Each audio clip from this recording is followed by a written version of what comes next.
my friend, seja bem-vindo a mais um episódio neste canal, nosso O Comitê.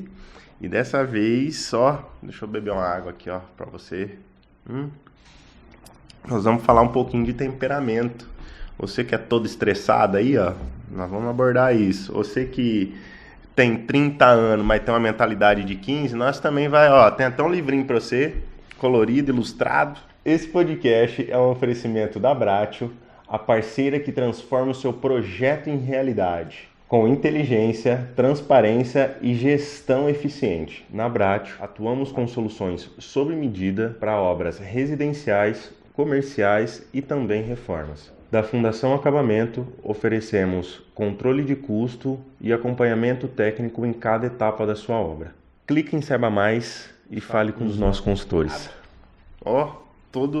E a pessoa que fez isso daqui é a Juliana Barbosa. Seja muito bem-vinda, Ju. Muito obrigada. É uma honra estar aqui, Aurélio. Prazer recebê-la. Compartilhar conhecimento com você, essa troca.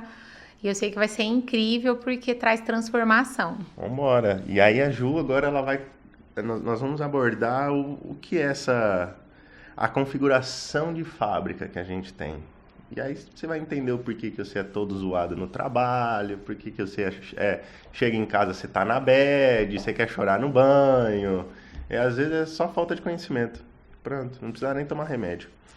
Ô Ju, conta um pouquinho da sua trajetória, resumida pra gente adentrar um pouco mais em todo esse conhecimento, mas para as pessoas poderem conhecer quem é a Ju, né? Quem é a Juliana Barbosa? Da onde vem, onde mora, onde vive. Né? Iniciando com a palavra improvável, né? Eu sou uma improvável por conta de um contexto familiar com uma disfunção real, né? Nos anos, vamos falar, 1978, quando eu nasci, não se falava em autoconhecimento, mente. Muito pouco. Pouco falava-se, né? Tinha uma estrutura muito de padrões, repetir padrões familiares e aprender a ser mãe, pai, família com aquele modelo existente. Então, nasci em uma família disfuncional, somos em 7 irmãos, eu sou a terceira. E num processo aí, já no nascimento, eu tive o desafio, né, de ser a terceira menina. E aí meus pais, nessa percepção, a gente queria um menino. Então ali a rejeição já começou a me ensinar o que é a vida. Já tomou conta. Já, o que é a vida. E aos 6 anos, nesse contexto dinâmico entre uma família e outra, avó, madrinha, todo um dinamismo de sistema familiar de quem cuida dessa criança, eu tenho uma lembrança muito, memória afetiva, eu me posicionando que eu gostaria de desenvolver pessoas. Então, a minha fala nem tinha leitura ainda, né? Começando ali no parque, prézinho, e eu falava, quero ser professora e escritora. Então, surgiu, e pode ser um chamado aí para sobrevivência, né? Essa pergunta, quem sou eu? Uma criança buscando identidade. E aí eu comecei ali naquela escola, naquele ambiente que eu me posicionei, os amigos perguntavam, o que você quer ser? Professora, escritora. É legal que lá atrás a gente não sabe, né? Tipo, não, você é psicóloga. Não tinha essa base da mente, mas eu já sabia que o meu chamado era desenvolvimento. Legal. E nesse contexto, a jornada foi mediante a muito estudo e junções de várias ciências, onde eu chego à ciência dos temperamentos, descobrindo aí uma matriz. Porque não era suficiente, né, dentro do cognitivo que eu aprendi, até dentro do processo de mente, de como compreender a mente humana, ainda tinha um ponto de interrogação da minha performance. Nossa, eu sou tudo isso que as pessoas veem, mas eu não tenho esse resultado que eu almejo. E não tinha vamos falar, harmonia, porque a palavra equilíbrio as pessoas buscam, mas não, de fato... Dificilmente vai conseguir. Eu entendi, porque o ser humano tem uma angústia, né? Muitas pessoas incríveis, competentes na área profissional e destruídas emocionalmente chegavam a mim para se desenvolver no consultório. E foi através desse processo que 15 anos aí de estudo, da metodologia, a ciência dos temperamentos, a criação do personagem, criação de produtos e posicionamento da marca que vem acontecendo. Sim. Ô Ju, e normalmente a criança, ela quer ser astronauta, médica, engenheira e você escolheu ajudar a gente. Sim. O que você lembra lá da infância, quando menina, que você já disse, né, que lá nos 6 anos você tinha já esse intuito, né? Pô, não, quero ser professora. Mas você era aquela pessoa que muito aconselhava, chegava não, vem cá, era aquela amiga, né, que dava o ombro pra chorar, já tinha um pouco dessa característica? Demais. Eu tinha 2 movimentos. Eu falo que nasci pronta, não sabia. Era só moldar. Eu analisava, aconselhava e acolhia. Eu tinha sempre esse perfil de compreender. Uma vez que a dor já era instalado no meu psiquismo ali na primeira infância, então o modo sobrevivência, né, faz com que você busque fora, no ambiente externo, a solução daquele problema interno. Então, eu não sei se você já assistiu aquela série Anne com E. Já. Eu criei um mundo imaginário para sobreviver, né? Então, lembro assim, um exemplo, quando eu me tornei, eu falava, gente, como eu consigo compreender a dor do outro, mas por conta de sair um pouco da minha história, eu saía da minha própria história na biblioteca da escola. Então, eu estudava, lia muitos livros, comecei aos 7, 8 anos a frequentar a biblioteca e também a biblioteca municipal da cidade. Eu lembro que eu era pequena, franzina, levantava, pegava, escolhia os livros, depois ia registrar para retirar o livro. E agradeço, porque eles nem perguntavam sobre meus pais. Hoje eu penso, né, tem tanta burocracia, às vezes, o acesso ao conhecimento. E eu era uma criança que chegava na biblioteca municipal, vou escolher livros. Eu mesmo fiz o cadastro, ficava, e nessa junção, tudo que eu lia já compartilhava com as minhas amigas, como resolver um contexto ali, coisa simples do cotidiano. Sim. As tretas na escola. As picuinhas. As picuinhas, o professor que apontava uma comunicação que não era muito favorável ao desenvolvimento, né? Porque o cérebro, ele absorve muito contexto, esse ambiente externo. Sim. Então eu via, as professoras falavam algo e todo mundo ficava com medo tremendo. Prova oral, e gritava. Eu falei, não, é só para pôr medo. Calma, que o conteúdo tá dentro de você. Só pra pôr medo. Calma. Não, aqui a professora falando assim, não, calma, gente, calma, só...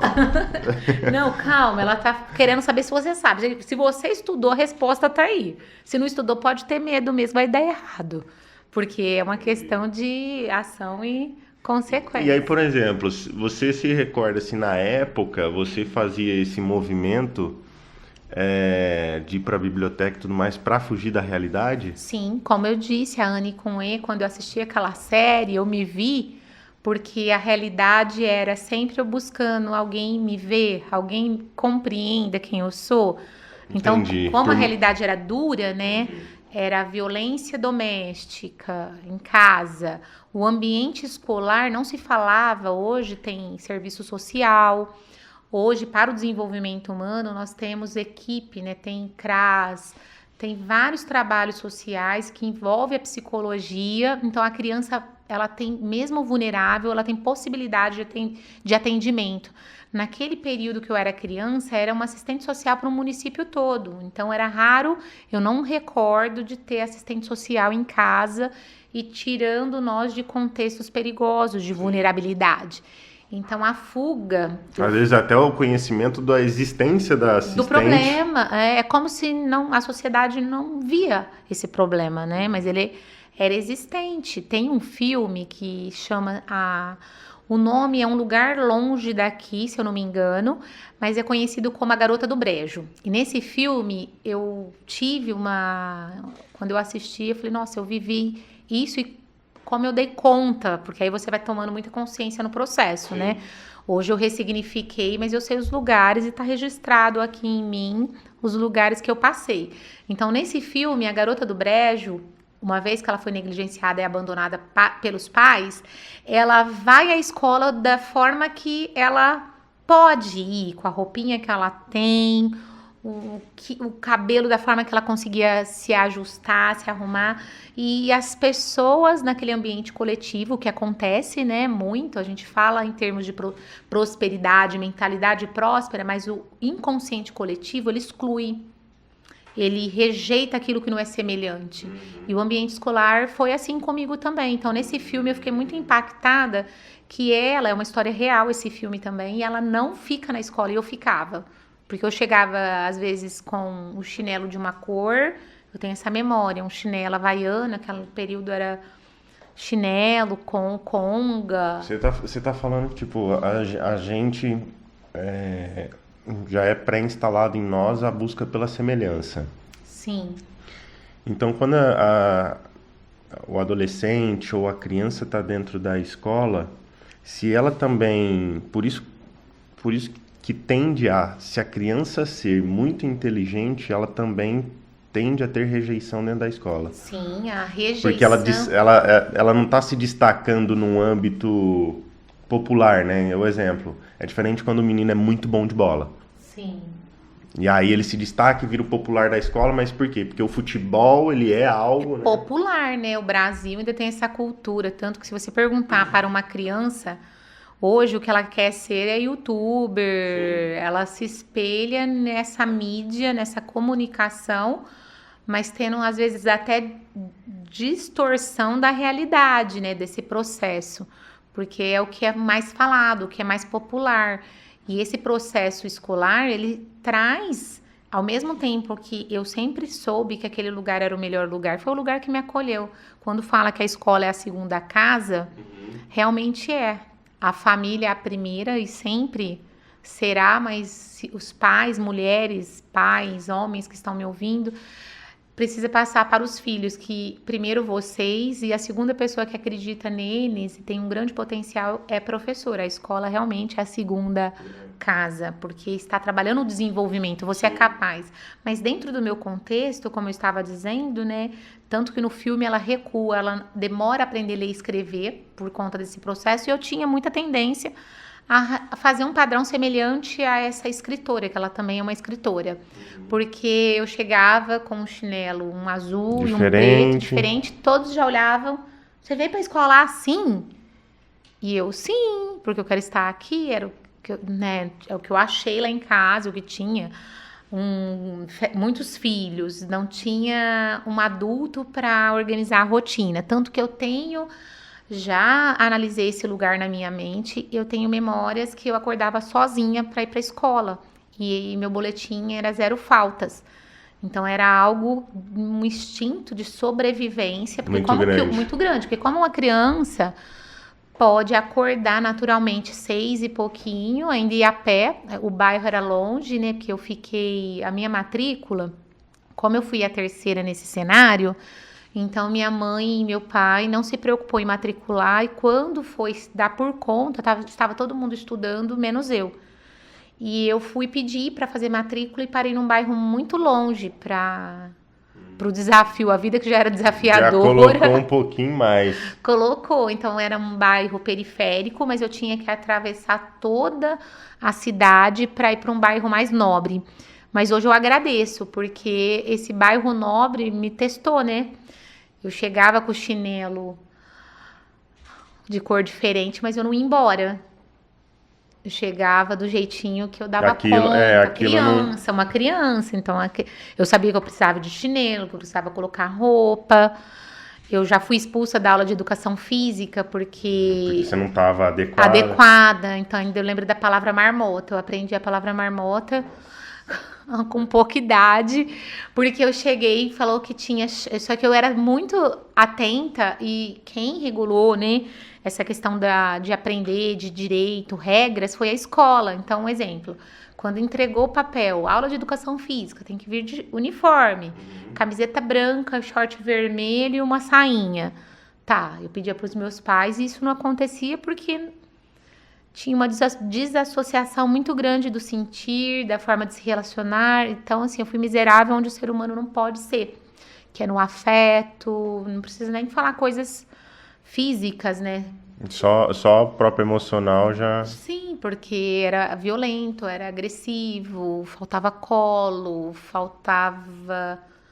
percepção de quem era. Eu acredito que meus pais perceberam quem eu era realmente depois de uma longa data de movimentos, eu em várias casas, e mostrando um pouco de diferença, de querer estudar, querer buscar. Eu sabia que era na escola, eu aprendi cedo que o conhecimento liberta. E eu tive coragem. Isso que eu ia te perguntar. Você tá falando, eu e a Ju, a gente já se conhece há algum tempinho, e aí toda vez que a gente começa a conversar, minha cabeça começa o motor começa a rodar. O que eu tinha notado aqui é como que você entende o que você passou. Então, explicando melhor. Às vezes as pessoas falam, nossa, por que isso tá acontecendo comigo? Ai, meu Deus, ai, ai, ai, ai, ai, ai. E fica, né, naquela lamentação, murmuração. E tudo que aconteceu na sua vida, como que você olha isso? Porque, pô, de 7, por que você? Primeiro Deus. Porque tem alguns lugares que não tem explicação. Né? Esse lugar de sofrer humilhação na coletividade, no ambiente escolar, porque eu era apenas uma criança. Então, se eu ia inadequada, se eu não tinha um exemplo, eu tenho uma lembrança, meus pais não assinavam boletim, eu tirava boas notas, com exceções de alguns movimentos, que hoje eu olho minha nota, lá falava que era bom, né? Era o A, B, ainda não era números, mas eu vi o meu potencial, que era até maior, que eu considerava até baixo pelo que eu poderia entregar, porque eu estudava num ambiente que tinha violência física, que não trabalhava a segurança em nenhum sentido. Aquela pirâmide, né, do ser humano que ele precisa, alimentação, sono, isso já era todos os dias, diariamente, eu era testada porque não havia. Então eu vejo Deus em primeiro lugar, muita coragem, sou muito corajosa. E vontade, porque sem vontade, porque às vezes a pessoa tem coragem, aí eu tenho coragem, eu falo, eu me exponho, porque hoje eu acho o pessoal corajoso. O pessoal vai para a rede social, fala muitas coisas, e eu vejo que às vezes não tem nem autoridade de experiência de vida e nem conhecimento científico para o que está falando. Então as pessoas prometem, falam, né? E muitas pessoas que não são coerentes fazem mais sucesso do que pessoas que realmente têm coerência, né? Quem trabalha com desenvolvimento, esse espaço. Então eu vejo coragem, vontade, e eu fui superando as dores, porque eu sinto, sou uma pessoa sensível. Já viu mistura de bravura com delicadeza? Era um misto. Era um misto, porque eu tinha força, mas eu sentia, doía, né? Muitos lugares de choro, mas a vontade de voltar, tanto que eu tenho experiências e falas, eu e meus irmãos, nós somos, eu falo que nós somos incríveis, porque dentro do ambiente que nós nascemos e o que nossos pais falavam para nós sermos, que os pais, eu compreendi que pessoas extraordinárias, pessoas com conhecimento, pessoas com muito recurso, prosperidade, falam coisas para os filhos que jamais deveriam falar, e para os outros que a pessoa às vezes nem conhece, trata-se muito bem. Então temos o hábito de tratar o outro fora muito bem, jamais ofenderia, só que o filho vocês podem inconscientemente falar e depois buscar, mas eu pago uma escola de alto padrão. Eu tenho uma empresa, ele poderia gerenciar, só que está destruído emocionalmente. Então eu venho dessa construção, busquei muito em Deus, tive também exemplos. Quando criança já? Quando criança, Você já buscava? Já frequentava a igreja, orava? Frequentava a igreja, quem me apresentou, a minha madrinha, que eu tenho, assim, todo o amor, uma segunda mãe, porque ela me apresentou, tanto que eu tenho a lembrança, nossa, toda a gratidão, a minha madrinha, que ela me deu a Bíblia. Lembra aquela Bíblia grande, Aurélio? Porque nós, assim, conforme nós íamos evoluindo, a gente trocava a Bíblia. E ela comprou aquela Bíblia moderna, na época de zíper, menor, e ela falou, Juliana, agora você vai ganhar uma Bíblia. E eu falei, nossa! E eu já estudávamos, nós tínhamos... Meu momento. Aí a minha foi aquela maior, mas eu achei maravilhoso. Porque eu pensava, é mais conhecimento, eu não tinha... Ela é maior porque ela tem mais coisa. Eu falei, nossa, é essa que eu preciso. Porque eu sempre tive um lugar de buscar, assim, sempre faltava, né? Porque com tanto processo que eu tinha que realizar de desenvolvimento, por mais que eu descobria o que era certo, o que era bom, ainda tinha esse lugar. Por isso eu falo que a fé, hoje a neurociência mostra esse ponto de fé. Estuda mais isso, Estuda né? mais, aceita, né? A medicina também, quando nós falamos dos temperamentos, por conta da adesão, o Brasil que é mais voltado a trabalhar, olhar para a doença, ele não projeta a prevenção ainda. Poucos profissionais trabalham com a medicina integrativa no Brasil porque tem medo desse apontamento, como um dia eu também tive medo. Quando eu estudei 4 anos os temperamentos profundamente, eu fiquei 4 anos só estudando e fazendo toda a transformação em mim, no meu lar, para depois eu expressar, porque com quem eu tinha intimidade, que era um lugar de segurança, eu falava, eles diziam, como você vai apresentar isso? Nós estamos num país que trabalha doença. Você está trabalhando a prevenção e você está provando que cada temperamento tem uma forma de pensar, sentir e agir, porque a doença começa no mental. Tudo é emoção. Emoção, ela vibra, ela gerencia o seu corpo fisiologicamente e muito tempo se achou que era místico nessa questão de vibração, virou algo de energia, pessoas que trabalhavam com algo mais místico, ganhando um cenário de autoconhecimento, sendo que o autoconhecimento vem da ciência e um conhecimento milenar. Então, também precisei coragem e vontade para estudar, depois falar também. Então, tem essa história da infância, que lembro que a Bíblia eu não tinha. Olha um exemplo de coragem. Era mais pesada, se for analisar o meu corpo na época e o tamanho da Bíblia, e eu andava, ainda eu lembro de alguns lugares. Carregando ela aqui. Eu tava andando de lado, cara. Eu já era vista meio como uma estranha para faixa etária, porque eu andava e a minha madrinha fez um burnout para mim, que ela ensinava como colocar, ela começou a me ensinar esse lugar de cuidar, para que eu fosse à escola, para que eu fosse à igreja, ela me acolheu. Ela foi um excelente exemplo, ela é colérica, então imagina, eu era colérica com uma madrinha colérica, falava, nossa, é aqui que eu tenho que aprender. Naquele período eu não tinha esse conhecimento, mas eu vi um lugar de identidade, de identificação. E o que ela falava para mim era, né, nossa, era regra. Então, tenha fé. Eu lembro eu cantando, hoje eu vejo vídeos de crianças, né, esses dias eu até repostei uma criança cantando na igreja com tanta fé. E eu falei, gente, olha eu era pequenininha, eu cantava. Legal. Eu, na igreja, assim, eu me realizava porque eu acreditava e acredito. Sabe quando a criança acredita na mudança, tudo que está materializando na minha vida, eu pedi de criança, eu buscava. É que existe o processo, né? E esse processo foi acontecendo. Eu sou grata a tudo que aconteceu, mesmo os desafios. Na realidade, isso foi te moldando, né? Quem você é. Por isso que eu te perguntei sobre como que você assimilou, né, tudo isso. Sim. E aí, uma outra pergunta que eu queria te fazer é, a gente olhando agora para um cenário mais profissional, né?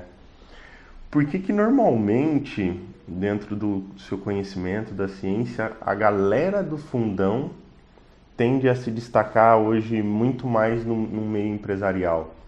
Porque empreendedorismo exige resiliência, exige coragem, exige movimento, e a turma do fundo sempre criticou o sistema, né? Esse sistema metodológico, porque a escola eu sempre fui uma estranha na escola, porque eu estudava, eu precisava ser obediente, até porque foi ela que me moldou nas regras, mas eu contestava, eu sempre ia além. Então Era o inconformismo, né?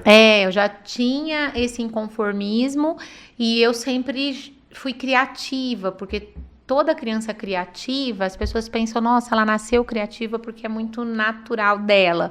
Alguns temperamentos têm isso por natureza, mas dentro do molde da personalidade, o que é trauma faz com que nós tornamos mais ainda criativos. Então, a turma do fundo, aquela turma que tem aquele movimento na escola, que questiona, é que busca quebrar alguns padrões. E às vezes... É diferente uma turma do fundo da escola para uma turma do fundo da faculdade? Sim, tem diferença, porque na escola, muitas vezes, ali no ambiente escolar, pode ser uma negligência paterna, algo não diagnosticado também, né? Um TDAH não tratado. Agora, no ambiente da faculdade, já está adulto. A pessoa já tem a maturidade, Já né? tem mais a maturidade. Aí você começa a buscar mais assertivamente esse posicionamento. Mas toda criança questionadora, ela já mostra um traço de empreender, de querer criar algo, fazer acontecer. O dinheiro e a prosperidade, ela vem de uma mente exponencial, ela tem que pensar amplo. Então precisa ser uma mente dinâmica mesmo, não dá para pensar dentro de um padrão de muita segurança. Há segurança, mas há risco, né? Sim. Há risco calculados. Dentro disso que você está falando, explica muito um pouco dos comportamentos que eu tinha. Porque eu sempre fui uma criança, um adolescente, até o terceiro colegial, né, ali mais ou menos, que eu não gostava de seguir a regra. Então, por um exemplo, no ensino médio mais forte isso, mas eu não queria ir de uniforme. Você já tinha um questionamento, E né? quanto mais me obrigavam a ir de uniforme, menos eu tinha tendência a ir. Tinha momentos que eu colocava, tal, mas eu não colocava o uniforme para ir para a escola. Então, o que mais que eu fazia de diferente? E você sabe o objetivo do uniforme, né? Um exemplo, aquele período que eu era criança. Se houvesse o uniforme, era para colocarmos nós num contexto que eu não fosse percebida, que eu não tinha estrutura para ter roupa. Então, também a escola tem esse lugar do social. Te deixar semelhante, né? Semelhante, Que nós estávamos falando. Te traz a semelhança. E eu nunca gostei dessa semelhança. Tanto que a gente estava conversando agora há pouco, eu estava te falando isso. Sempre foi uma coisa que me incomodou. Sim, você já buscava essa unicidade sua. Então quando eu estava na faculdade, quando eu estava no ensino médio, para quem estudou comigo vai lembrar, eu comecei a colocar uns tênis na época da Oakley. A molecada sempre usava muito mais, como que chama?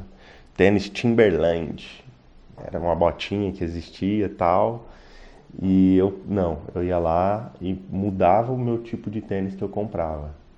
E usava ele de outra maneira, deixava ele mais solto. Então, ele poderia parecer com um tênis de um skatista, mas não era tênis de um skatista. Você já estava se posicionando. E também não era o mesmo que eles estavam usando. Sim. Então, eu sempre queria as coisas mais diferentes. O celular, eu queria o celular diferente. Então, eu tive celular na época quando começou os touches, né? Que o meu celular ele tinha uma barra de LED embaixo. Olha. Conforme eu ia mexendo nele, a barra de LED ela ia mudando de cor. E eu lembro que na época, isso na escola, pros meus amigos ali, tipo, alguns achavam isso o máximo e tal. Eu fui, dentro do meu ambiente, eu fui um dos primeiros a ter um telefone à prova d'água. Enquanto vários outros queriam comprar um tipo de telefone. Você já materializava, sempre tinha uma visão, né? Você era visionário. Eu sempre queria algo diferente. E então, por isso que eu perguntei sobre a galera do fundão, quem que é essa turma. Não, e eu tinha característica semelhante. Eu lembro naquele período, né? Que eu sou bem mais velha que você, né, Aurélia? Então, a nossa história não tem tanta tecnologia assim. Um exemplo, a maquete. Era para fazer uma maquete. Olha que eu tinha esse lugar de carência total, né? De recurso. Mas sempre a criatividade e a vontade de fazer diferente, de aprender, de mostrar coisas diferentes, já estava em mim. Porque olha o que eu fiz da maquete. Eu lembro que todos fizeram uma maquete, era para fazer um objeto. E chegaram com um carrinho, isso com 11, 12 anos. Aí chegaram com coisas previsíveis. Eu fiz um copo, fiz uma caneca. E eu fiz uma televisão uma caixa enorme que eu fui ao mercado. Aí eu falava que eu queria caixa maior. E ele falava, mas o que você vai fazer com essa caixa? Eu falei, vou fazer uma televisão gigante. Nem existia essas televisões de hoje que parecem um cinema em casa. Aí eu peguei a maior. Era as famosas tubo. Eu sei que eu peguei uma bem comprida, peguei folha, aquele papel de mercado grande, o cabo de vassoura, eu construí uma história. Eu fiz toda uma modernidade, porque a televisão não era tão moderna na época. Eu fiz, assim, uma coisa fora do comum. Aí minha amiguinha falava, Juliana, como você vai atravessar a cidade com essa televisão? Como vai ser você chegar? E eu não tinha vergonha, não. Aí era a Juliana, a televisão e a Bíblia. E eu não tinha vergonha, porque hoje eu lembro, eu falo, gente, ela tinha razão. Ela chama Fernanda, minha amiga de infância. E eu, né, ela falava, e eu tô com vergonha de você. Eu falava, não tô, não, tem que mostrar a minha criação.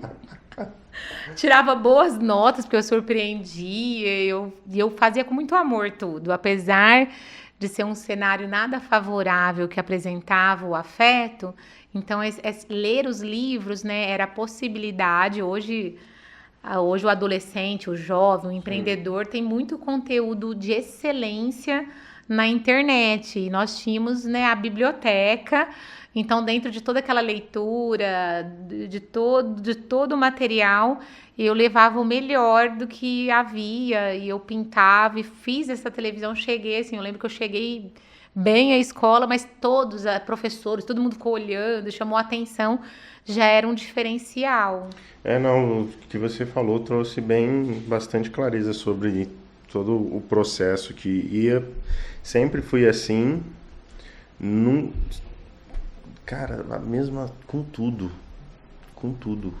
carro, eu nunca gostei de coisa óbvia.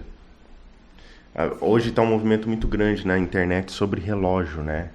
Então os caras, não, porque agora eu gosto de relógio, não sei o que, tal. E essa semana, ou foi essa semana ou foi semana passada, eu me parei pensando, cara, eu não vou usar relógio. Se você não... Ou se eu for usar um relógio, eu não vou usar um relógio de marca. Tanto que se você pegar o meu relógio, ele é todo preto, você não vê marca nenhuma. Sim, você tem o seu estilo, que você... eu sempre... Não é uma dificuldade, né? Mas é um pensamento... Eu nunca quis seguir aquilo que os outros estão fazendo. Sim, você sempre questiona, as mas isso pessoas, é maravilhoso, as pessoas duvidar, questionar. As pessoas até podem fazer o que eu faço, Sim. Se elas quiserem. Mas eu não gosto de ficar fazendo coisas que as outras pessoas fazem. Sim, isso é identidade, né? Você tem... Sim. Essa estrutura, eu sei quem eu sou, eu sei o que eu quero, eu consigo ver em você esse dinamismo, essa mente que talvez não foi até compreendida, né? Porque hoje eu também tenho lembranças. Por que a escola não olhava eu de uma outra forma? Porque não fizeram investimento em mim. Se tivessem... se numa escola, todo professor... Imaginando aqui, eu vou ter que montar uma escola. Minha mãe e minha irmã já é professora. Eu já falei para elas. Já faz parceria com a ciência dos temperamentos. Vamos ter que montar uma escola, pronto. Porque eu me recordo, assim, claro que eu tive espaço. Um exemplo, me deram espaço uma vez de liderar para uma criança que não tem, né? Hoje eu olho e eu tenho tanto amor a essa escola que eu estudei, porque foi uma escola que desde o início, aos 7 anos, até minha formação no magistério, aconteceu nesse espaço. Então, foi um espaço que eu sou extremamente grata, independente dos desafios que teve aquele ambiente. Foi ali que eu fui moldada, né? Moldou o meu caráter, me ensinou o que é rotina, porque eu tinha essa rebeldia. Imagina, você ter esse comportamento, mas ainda como um pai e uma mãe, regula. Sim. E eu que não tinha alguém que falasse você tende a ter, as regras. A ser rebelde, né? Então, eu ouvia, às vezes eu não concordava, e eu falava, não, eu tenho que fingir que eu concordo, eu tenho que aceitar, porque quem vai me defender, quem vai me proteger? Então, não tinha alguém que protegesse, né? Meu pai me regulou. Então, seu pai te regulou, toda criança é regulada por um adulto, eu não tinha um adulto para me regular, eu tinha que me regular. E tanto que a minha mãe, ela fala assim, ela teve uma época que no terceiro ano, eu nadei, eu fiz cursinho e fazia o ensino médio. E aí eu sempre falava desde moleque, eu vou morar fora, isso, aquilo, tal. E a minha mãe, ela nunca deixou eu crescer no esporte.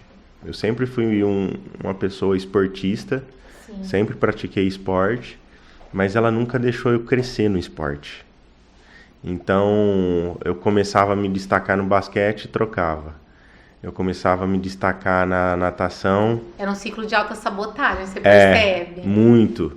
E aí, isso me traz clareza para alguns comportamentos que talvez eu ainda possa ter, mas também me traz clareza pelo que ela me falava que eu era muito diferente. Então a minha mãe hoje ela fala, não, você era uma criança muito diferente. Se eu não te segurasse, você queria voar. Bem assim. Então é muito louco. É proteção, é essa autorregulação. O que eu fazia? Eu me autorregulava porque não tinha. Eu fui uma criança livre, uma adolescente livre. Eu não lembro pessoas falando assim, chega a tal horário, faz isso. O que te ajudou muito nesse tempo de liberdade, vamos se dizer?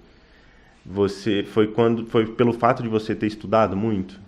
Que aí te coloca mais consciência, né? Sim. Com pouca idade. É, porque o conhecimento, ele liberta. Aí nós saímos daquele lugar que eu posso tudo.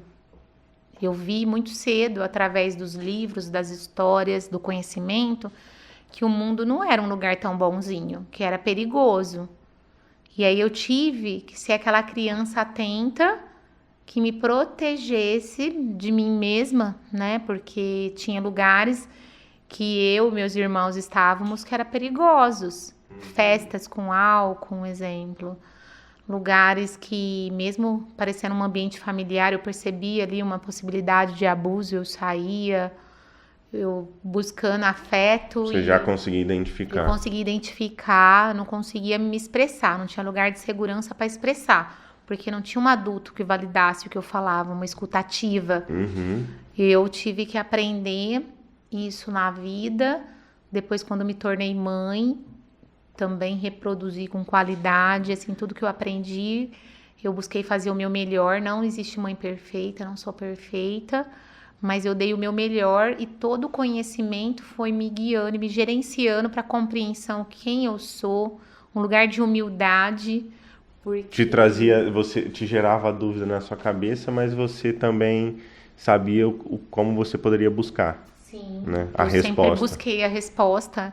Eu sempre, mesmo eu errando, eu buscava aonde está essa resposta, porque eu fiz assim, não deu certo. Uhum. Aí eu já ajustava, eu desenvolvi resiliência muito cedo, porque começou na escola, as pessoas rindo, coleguinhas de escola, professores apontando. Eu lembro de uma fala de uma professora na primeira infância: você é filha da chocadeira? Aí aquela fala me deu consciência realmente que foi até a história do boletim, que os pais geralmente assinam o boletim, comemora as boas notas, né? Uhum. E eu corria atrás dos meus pais para assinar, a hora dava certo, a hora não dava, porque tinha muitas questões emocionais, né? Minha mãe, ela tinha problemas de psiquiatria, doenças mentais gravíssimas, no qual não deixava ela exercer a função materna. E o meu pai, que não conseguiu ser o provedor e protetor da família. Então, para a sociedade, tem até uma fala que uma vez eu escutei e me chamou a atenção: as filhas, meu pai, nós somos de origem mineira, né? Meu pai é mineiro. E era uma fala na cidade: as filhas do mineiro é solta, tá solto igual as filhas. Olha, uma fala agressiva. Sim. Mas ao mesmo tempo, mesmo eu sendo criança, eu entendi aquela frase. Eu tenho que me proteger dos meus próprios pais e dos ambientes que eu frequento. Porque até ambiente que oferece ajuda, nem sempre é uma ajuda verdadeira. Uhum. Ressignificar, sair, é um processo. Você vê que massa, né? Tipo, por mais que o que você passou é uma barra, sim, o legal é a capacidade que o cérebro tem de... A neuroplasticidade, né? Tanto que hoje, olha, naquele período não tinha. Tão jovem e eu fui desenvolvendo. E ter isso, né? Sim, já existia ciência, né? Mas até mim não chegava. Né? Não chegou terapia muito cedo. Eu que busquei a terapia. Só que eu tinha essa neuroplasticidade desenvolvida, né? Um dia, um exemplo, eu poderia ir na escola, sofrer uma humilhação. Eu empreendi, eu comecei a empreender muito cedo. Criança, eu comecei a ser a babá. Eu falei, nossa, tem que ganhar dinheiro aqui, não tem alimento. não tem roupa. E eu queria, depois da palavra marmota na escola, eu queria comprar uniforme, né? Eu já queria. Aí você foi, onde você entendeu que eu preciso ter dinheiro. Aí preciso ter dinheiro. Aí tem uma história do primeiro empreendedorismo que eu fiz, né? Que eu tinha habilidade aos 6 anos. Eu falava que eu queria desenvolver, e eu via essa habilidade eu com pessoas, né? Que eu queria cuidar de pessoas, desenvolver. Eu fiz um cartaz e coloquei na cidade que eu era babá. Sou babá, ainda nem sei falar muito inglês, nem falo. E na época também piorou. Aí eu falei, é chique falar baby sister. Porque se eu falar babá... Não vai, era criança. Aí uma criança falando babá, então eu falava baby sister pra você fazer. Aí eu criei um produto, né? Ah, elas não vão acreditar que eu cuido dessa criança integral, todos os dias. Então, pra você fazer uma unha, um cabelo, eu fico com a criança um tempo curto, brincando. Olha só. E aí eu fui Com provando. quantos anos isso? Há 8 anos. 8 anos eu já comecei a cuidar de pessoas. Aí na adolescência isso virou um grande negócio. Que eu já queria fazer mais dinheiro para chegar com tudo adequado nos ambientes. Porque ganhei o dinheiro e o primeiro produto que eu comprei foi leite para minhas irmãs também. Porque eu pensei, né, empreendedor, a gente sonha grande. Eu comecei a trabalhar e era para comprar alimento e roupa para eu estudar. Mas a realidade era mais... Bate de outra forma. Então eu não esqueço aí, na hora que a você alegria entende de o que comprar para que o dinheiro serve, né? Aí você começou a suprir outras coisas. Comecei. Aí na adolescência continuei, só que eu já arrumei emprego, assim, com 12 anos eu tinha carteira praticamente assinada de babá. Hoje essa criança que eu cuidei, ela é uma psicóloga maravilhosa, a família... Que legal. Que acreditou em mim, né? Toda a gratidão porque acreditou. Legal. Eu já tinha essa experiência na infância de cuidar de criança e ela me deu a oportunidade de ganhar um salário fixo. Foi onde eu comprei. Aí eu ia bem vestida para a escola. Aí eu comecei a utilizar o recurso tanto para ajudar minha mãe, minha família, quanto também para me desenvolver. Aí foi uma trajetória de desenvolvimento. Que legal, Ju. Muito bonita a história. Queria levar para um lado a nossa conversa. Sim. Que eu acho que as pessoas precisam ter um pouquinho de conhecimento dos temperamentos. Vamos lá. Aí eu tava pensando aqui em como a gente ir traduzindo isso. Sim, de uma forma clara. Para as pessoas. E aí o que eu pensei? A gente fazer as fases. Então, primeira infância, segunda infância, e aí a gente leva até a vida adulta. Sim. A gente tenta... Aí, vamos fazer melhor. Eu vou pegar aqui o que eu tinha te mandado, pra gente trazer exemplificação para as pessoas o que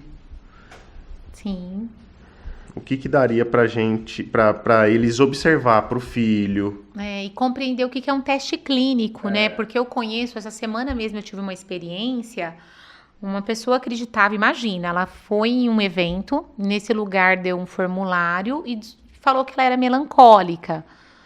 Não sei como foi desenvolvido esse formulário. Uhum.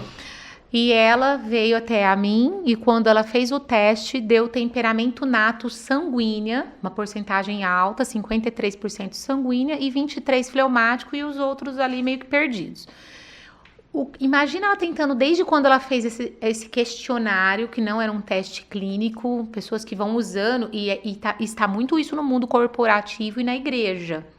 As pessoas querem entregar teste, solução, resultado rápido, sendo que desenvolvimento, identidade é processo, né? Processo de realmente, assim, eu vou para o desenvolvimento, mas qual lição de casa que eu fiz, sabe? O óbvio. Tanto que conhecer o temperamento, as pessoas falam, tá, eu conheci agora. Eu falo, agora que começa. Você conhecer não é a resposta. Frente, né? Primeiro é acertar, ser mais assertivo nessa descoberta, realmente, analisar e depois todo um processo a partir desse temperamento, saber as características e trabalhar esse desenvolvimento. Aqui a gente tem, então, para você, seja bem-vindo aos temperamentos. Então aqui a gente tem colérico, sanguíneo, fleumático e melancólico. O meu teste deu 38% aqui, sim, colérico, e 20 38 sanguíneo. Sanguíneo é o amarelo. É o amarelo? É. Então 38 sanguíneo. Aham. E 23 colérico. Então você é extrovertido, né? Do grupo dos extrovertidos, tendo um temperamento de relacionamento afetuoso e uma liderança aí com o colérico que traz para você um aporte mais seco. Tá, agora dá para compreender porque que você era criança que a sua mãe precisava segurar. Imagina o balão, o elemento do sanguíneo é ar.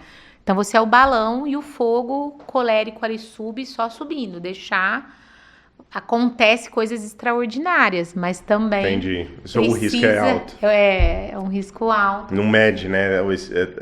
Tende a não medir muito bem o risco disso. Não calcula porque a tendência é a ação. Os dois temperamentos são reativos. Eu quero agir, eu vai aprendendo no processo. Um mantém rodando e o outro é impulso. Impulso.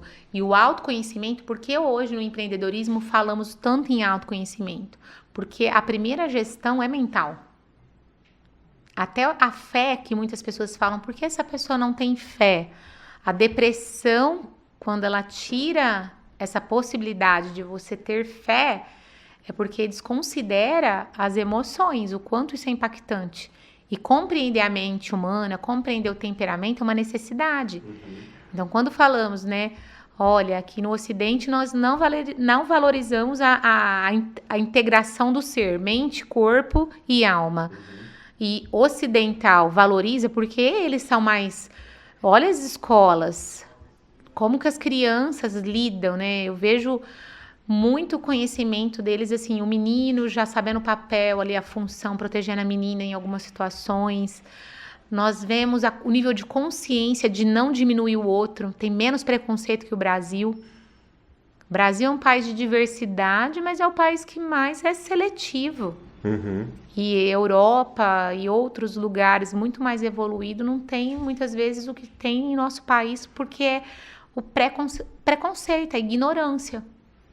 Primeiro julgo e depois vou entender.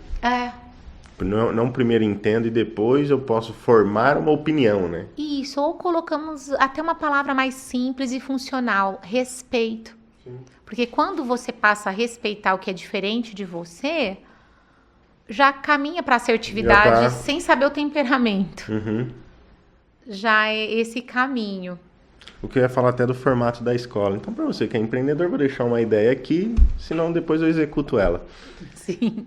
Se uma escola estudasse os temperamentos das crianças dentro de uma sala e passasse o conhecimento para o professor, a lida do professor dentro da sala de aula seria muito mais fácil. Muito. E vai valorizar muito mais a formação, aquilo que está na parte documental, porque é muito documento. É lindo, né, o projeto. Projeto da escola, projeto político-pedagógico, nunca vi algo tão lindo. É muito estrutural, organograma. Sim. Eu sou desse universo, então eu acreditei aonde eu sofria. Cadê a execução? Porque escrever, eu tenho que... A prática, né? Entre a fala e o comportamento, a entrega, tem uma distância muito grande.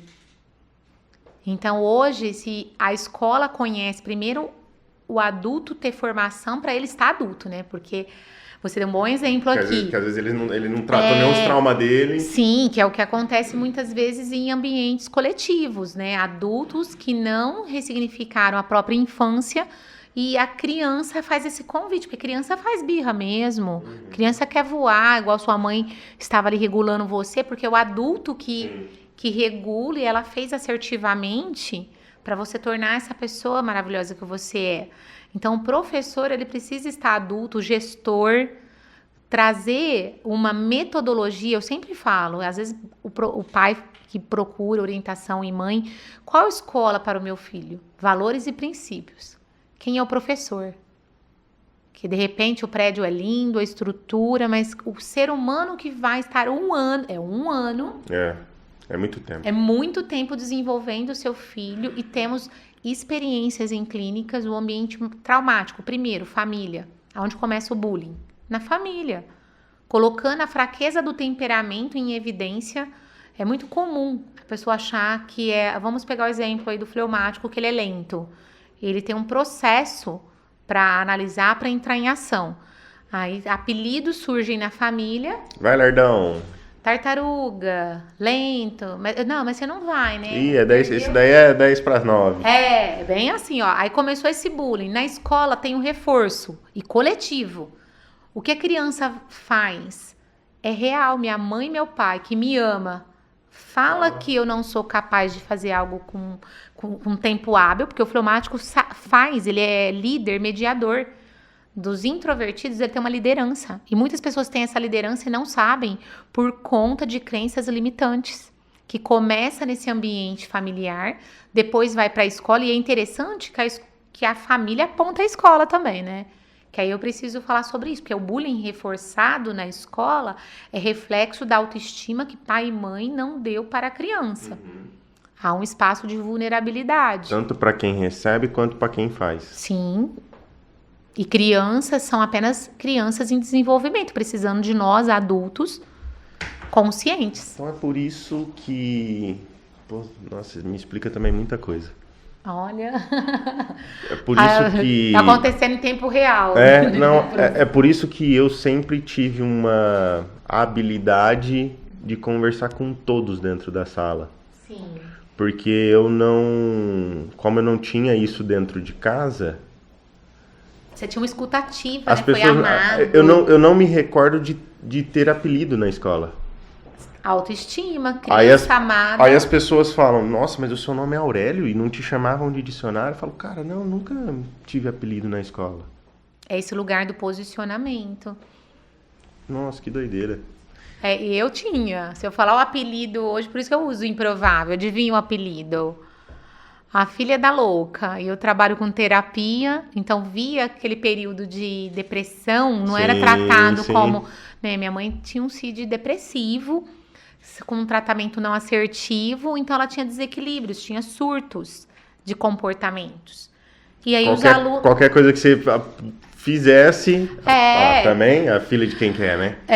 Eles apontavam, porque um exemplo, minha mãe não ia à reunião, assinar, ver meu desenvolvimento, mas eu tenho um histórico, ela indo na escola para me bater na frente das pessoas.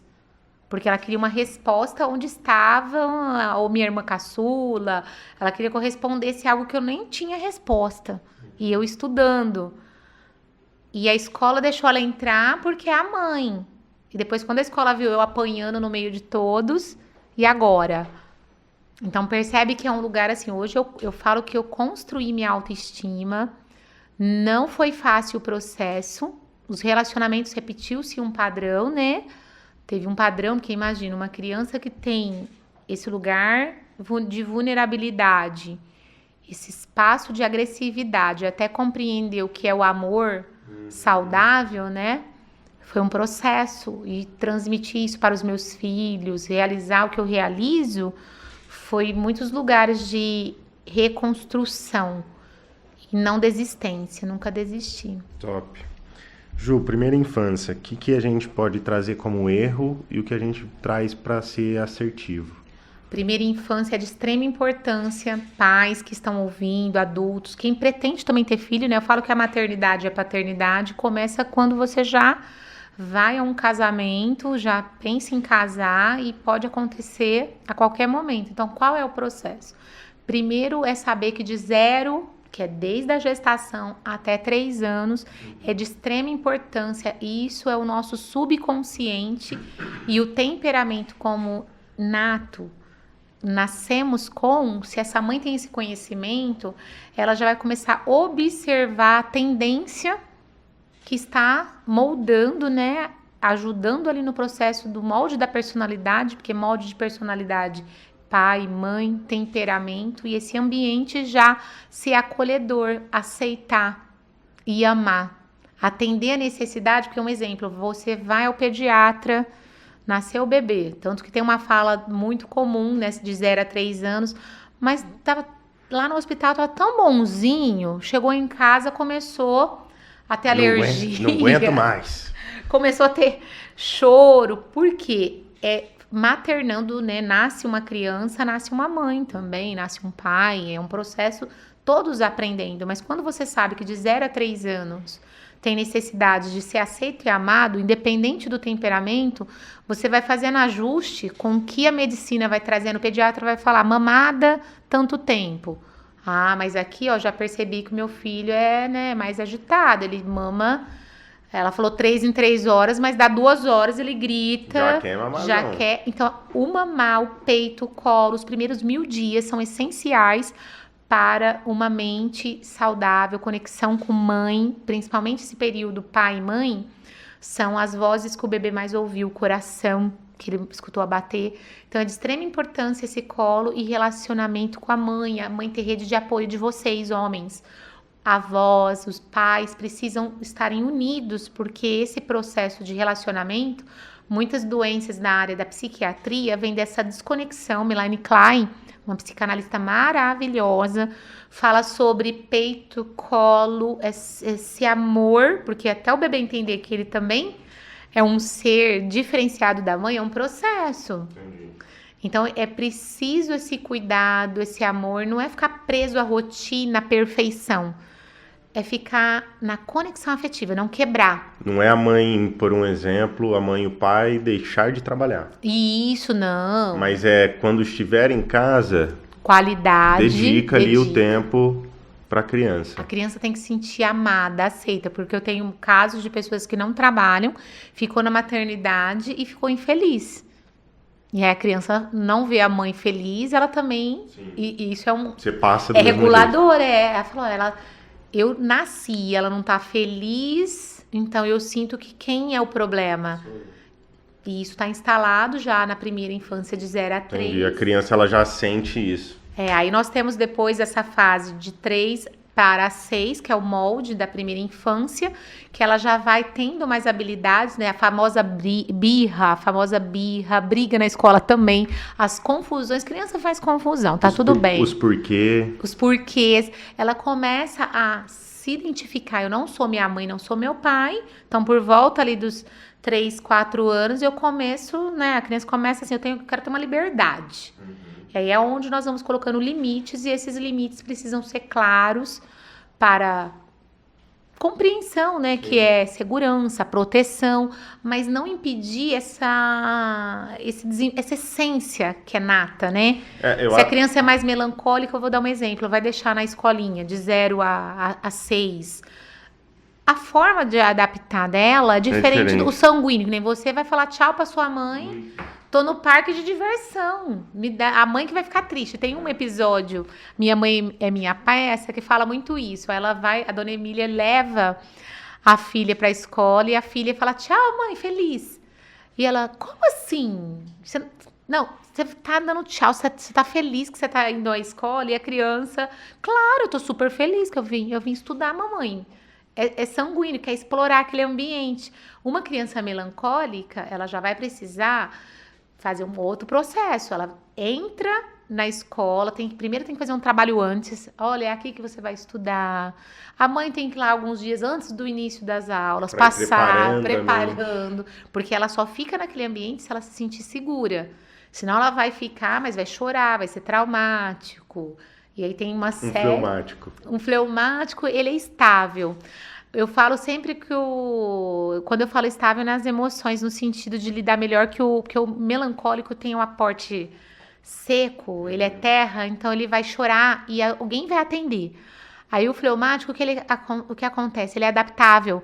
Então é aquele bebê que eu não tô bem, não queria estar aqui, mas eu não consigo reclamar, não consigo pôr a raiva pra fora. Porque ele é autorregulado, né? Como se tivesse nascido já... meio que com a meditação em dia. Já nasce pronto, com a fleuma expansiva, né? Que nós temos os fluidos no organismo. Então, como ele tem essa fleuma expansiva, ele consegue lidar, ele começa a gerenciar aquele ambiente. Ele fala, não tá legal, eu não tô bem, o ambiente externo interfere, por isso a terapia comportamental está tendo muito resultado, porque... por muito tempo, acreditou muito somente na psicanálise, no inconsciente, usando meio como muleta, né? Ah, foi sem querer, querendo, como Chaves. Eu sei que eu não posso fazer isso, mas foi sem querer, querendo. E o comportamento você consegue gerenciar, o ambiente externo pode ser escolhido. E o fleumático, ele tem essa tendência. Eu fiz pesquisa em creche, eu via o fleumático sofrendo ali, seja no cercadinho, em um lugar que provavelmente está seguro e todo mundo fala, é o bonzinho. Ai, como ele é bonzinho. Se ele chorar, ele chora tão tranquilo, mas o sofrimento interno é muito mais complexo até do que o melancólico. O fleumático é aquele que tá na grade, a mãe deixa na escola e tá na grade. Esperando o horário. Cadê aí, minha mãe? De fundo tá aquela música. E ele olhando, né, pra paisagem. E o colérico? Faz birra. Colérico, na sala de aula, sabe aquele livro Disciplina Positiva? Muitos pais chegaram, né, familiares, e eu vejo às vezes vídeos de profissionais querendo aplicar em todos. É claro que tem ferramentas ali, comunicações, como a mãe deve falar que é adequado, mas funcionar para um colérico disciplina positiva é um desafio. Primeiro ele tem que ver quem é a autoridade. Minha mãe é autoridade, é um bom exemplo, porque eu já sou líder, nasci. Sabe aquele filme O Poderoso Chefinho? É o sanguíneo, é o colérico. Eu já sei que colo da minha mãe é bom, eu já sei o que na escola é bom, o que não é bom, e eu vou querer liderar esse lugar, só que ele tem um desafio de aprender a respeitar a autoridade. Então ele precisa aprender, só que o adulto é responsável por essa autoridade que tem que ter o quê? Coerência, porque ele tem senso de justiça. Entendi. Então você falou pra mim, você foi claro. Porque missão dada é missão cumprida. Uma criança colérica também tem resultado. É aquela criança que às vezes não registrou nada no caderno. É a criança da meta. Da meta, é um exemplo. Não registrou nada na sala de aula, mas de repente, na prova, sabe tudo. Entendi. Porque ele estava ali, atento, prestando atenção. Vai ser desafiador, mas tem senso de justiça e ele respeita a regra sim. Ele não precisa ir para o consultório, tem muito colérico com diagnóstico errado, como melancólicos também, com autismo, porque são crianças ordeiras que gostam de ficar calma. Eu tinha amigos na infância, crianças que tinham aqueles jogos de lápis, 36 cores. Não vou emprestar, era melancólico. Hoje eu sei que é melancólico. Naquela época eu não sabia, eu falava, nossa, mas você é ruim, você não vai emprestar. Não, porque você vai quebrar a ponta, vai acontecer isso. Era um cuidado. Sim. Então zelava. Hoje eu vejo que se essa minha amiga fosse criança na atualidade, ia ser diagnosticada como autista, porque ela tinha um hábito de organização de alto padrão, que é natural do melancólico, que eu aprendi com ela. E eu tenho um pouco dessa questão do o colérico, né? Sim. O colérico também, de vez em quando, ele quer essa ordem, né? Ele quer para resolução de meta. O melancólico quer para apreciar e garantir que vai dar tudo certo. Que tá bom. Tá organizado. Aqui é meu ambiente. É por isso que ele entrega menos. Eu falo que melancólicos com coléricos dão uma ótima parceria, porque o colérico vai fazendo muito, os dois são de ações, só que um potencializa muito o risco e o colérico faz um movimento que o melancólico não faz. E na segunda infância, né, na primeira infância, como estávamos falando, se você já permitiu que a criança fica na essência dela, porque uma das maiores dores é você não ser você. Eu acho que o maior defeito dos pais é não enaltecer, e da escola também, é não enaltecer aquilo que a gente é bom, né? Sim, é trabalhar. Colocar força naquilo, aquilo que a gente é ruim, a gente vai através de reforço. Você tem um exemplo, um colérico. Se ele perceber que todos reconheceram que ele tem liderança, que ele é prático, que ele é cheio de ação, ele vai obedecer na sala de aula. Porque obedecer o professor vai ser validar aquilo que o adulto já reconheceu que ele tem como força. Agora, qual é a fraqueza dele? Ele vai ser um questionador. Mas isso é bom. Eu vou ter que montar uma escola, não vai ter jeito. Eu já vejo as criancinhas, você pega os coléricos, vem aqui, galera. Fica aqui. Parada é o seguinte... O professor vai dar aula, Sim. Vou precisar da ajuda de vocês. para fazer isso daqui, ó, preciso que cada um fique olhando um em cada canto aí da sala para que a gente não vire uma baderna. Acabou. Acabou. Tanto que foi utilizada essa metodologia sem conhecimento. Sempre os mesmos, né? Eu lembro na escola que os coléricos sempre eram chamados para buscar algo do professor. Tinha uma técnica, só que era chamado de danados, né? Para montar time. Montar time. E dentro dessa, é transformador esse conhecimento. Imagina dentro da escola que representa a sociedade para a criança, porque na escola ensina sobre a vida, numa fração menor, mas já preparando ela para o que eu e você vivemos aqui nesse ambiente maior, no macro. Quando eles entendem, tanto que a comunicação, eu sempre fui, quando lecionava, né, as pessoas falavam, dá para Juliana dá conta. Eu falava, gente, é simples, não é que eu dou conta. Eu já, primeira roda da conversa, vamos conhecer os temperamentos.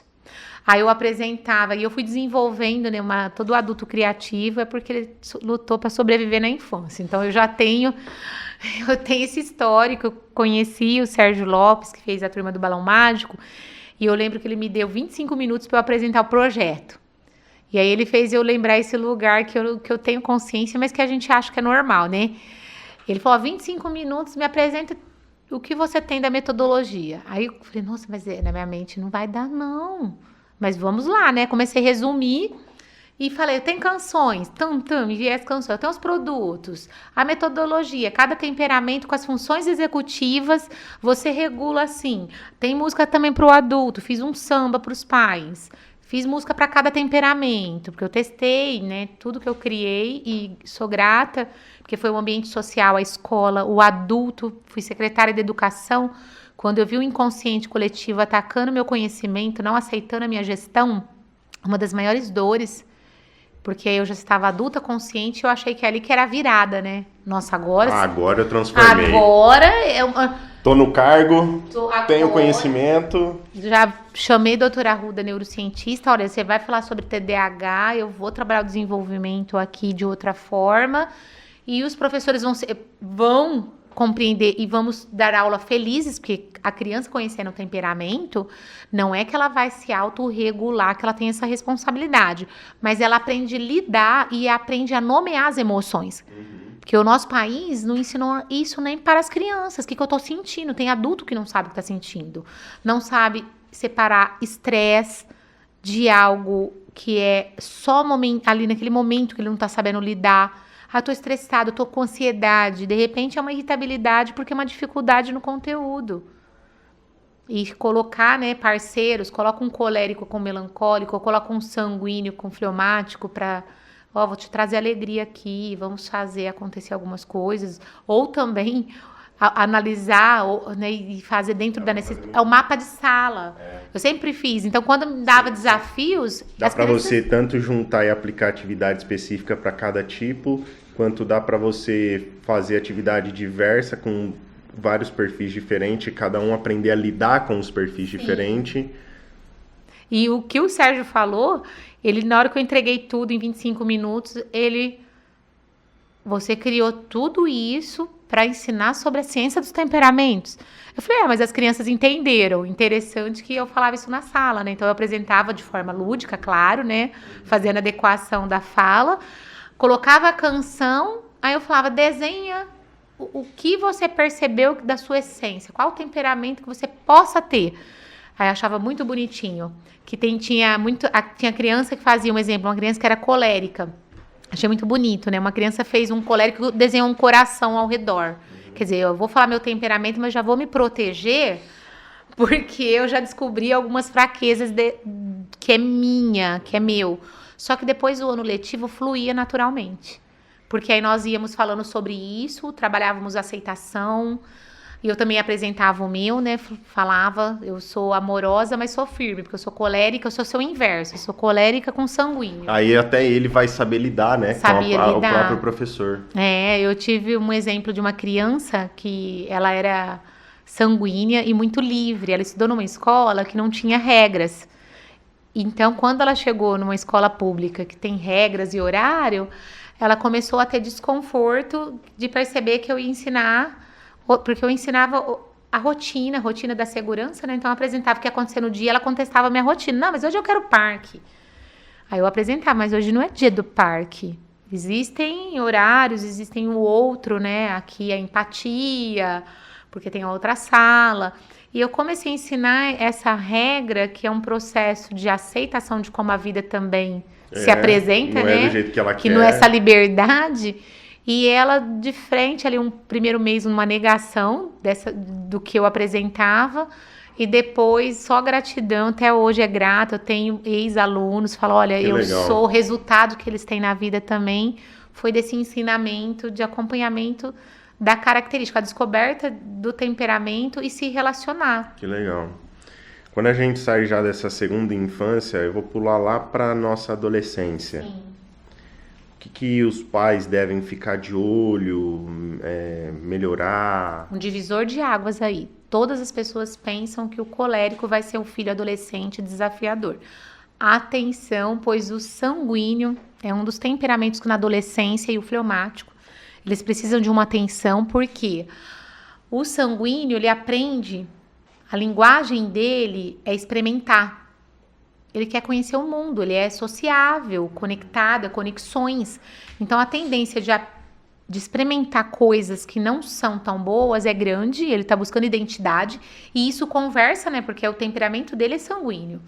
E temperamento é direção, não é para usar como vamos falar, uma bengala, né? Ah, eu sou assim. Não, é direcionamento. Olha, eu já tenho vulnerabilidade Para esse lado. para esse lado. Sabe aquela famosa frase? Eu compreendi, eu fui montando um quebra-cabeça que eu compreendi, eu sempre ouvi tanto no mundo da igreja mesmo, da fé, o homem nasce corrompido, como também na ciência, na filosofia. E eu falava, mas não, eu não quero... Eu lutava contra isso, né? Porque eu nasci já num ambiente totalmente disfuncional. Eu falava, ai, por que eu encontro essa frase que a gente é corrompido? Eu não sou assim. Eu não sou, eu não quero ser assim. Mas depois eu compreendi, porque até em mim eu vi isso também. O que acontece? Você nasce com as suas vulnerabilidades, forças e fraquezas. Então, corrompido já é a tendência ao nosso declínio. Então, o sanguíneo popular, ele pode ter um ego inflado, porque as pessoas se conectam com ele. Experimentar o mundo, só que não é tudo que devemos experimentar. Então, essa tendência, a falta de foco, no sanguíneo tem falta de foco e ele vai ser considerado, né, um desatento. Toma aí, galera. E ele pode utilizar isso, né? Eu vejo muitos adolescentes que falam, eu não tô indo bem na escola porque eu tenho TDAH, já quer já o diagnóstico para usar também como muleta. E só que é para usar para direção. Eu sou sanguíneo, descobri na adolescência. Tem esse temperamento, eu tenho que criar uma rotina e aprender. Igual na academia, desenvolver músculo, vou ter que desenvolver foco. Fazer aquilo que não me gera tanto prazer. Porque... E, por exemplo, para cada um no sentido foco, vai. É diferente. É diferente o jeito de se ensinar. Melancólico, foco, ele tem natural. Eles passam em medicina, em cursos que consome conteúdo, nós já perdemos. Melancólico já está à frente. Segundo, colérico, depois é mais focado. Terceiro, fleumático. Por último, sanguíneo. Tá explicado aí, né? Por que nós não conseguiu passar nas faculdades. Enemzão era uma dificuldade de ficar dentro da sala. Fazer a prova. Nossa, Deus. Eu começava a fazer e... Imagina com esse conhecimento de hoje, agora Muito. Você descobriu quanta diferença. Muito. Tanto que quando chega um jovem, né, para fazer teste vocacional com a ciência dos temperamentos, eu tenho experiências assim incríveis de jovens que queriam fazer medicina, quando descobriu que era sanguíneo, falou, não, calma, agora eu vou analisar entre o que realmente, né, porque é um sonho, é possível, claro que tem médicos, tem um médico que viralizou, que ele cantava para as crianças, que fazia brincadeiras, era um médico sanguíneo, todos podem exercer, só que ele vai ter que estudar mais que o melancólico. Porque o melancólico naturalmente já está à frente. Já está à frente. Ele abre o caderno e fica. E fica. Aí nós temos a tendência de, né, o ser humano, Ele olha aparentemente, aí ele vai falar, nossa, ó, a sua prima é inteligente, ela passou no vestibular. Aí a criança que foi já percebida, sanguínea, com falta de foco, aí virou adolescente que também escutou que não tinha foco. Ela vai ser empreendedora porque ela tem criatividade, ela sabe vender e conectar. Diminui também a escolha, não podemos diminuir. Todos são importantes, né? Países desenvolvidos já têm essa consciência. E nós precisamos também ter. E por que eles têm? Eles descobrem o temperamento. Antes. A Europa descobre e vai reajustando. Eles não ficam tanto em ambiente terapêutico falando de doença. Eles falam de alta performance. Fala de terapia para países desenvolvidos. Eles falam, não, eu vou por buscar um processo de autoconhecimento ali, uma questão de relacionamento, ou eu busco por conta de um luto, ou por conta de um desafio na São vida. coisas muito mais pontuais. Agora, mas porque eles têm essa mente expansiva do ser integrado. Entendi. Eles aprendem. Que doideira. E depois a gente sai desses...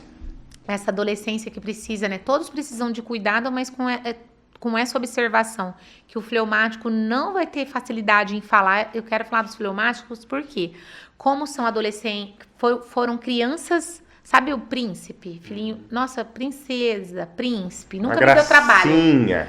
Olha, eu chego na casa da avó... Ele sempre respeita outros ambientes, é natural, ele consegue regular melhor isso, né?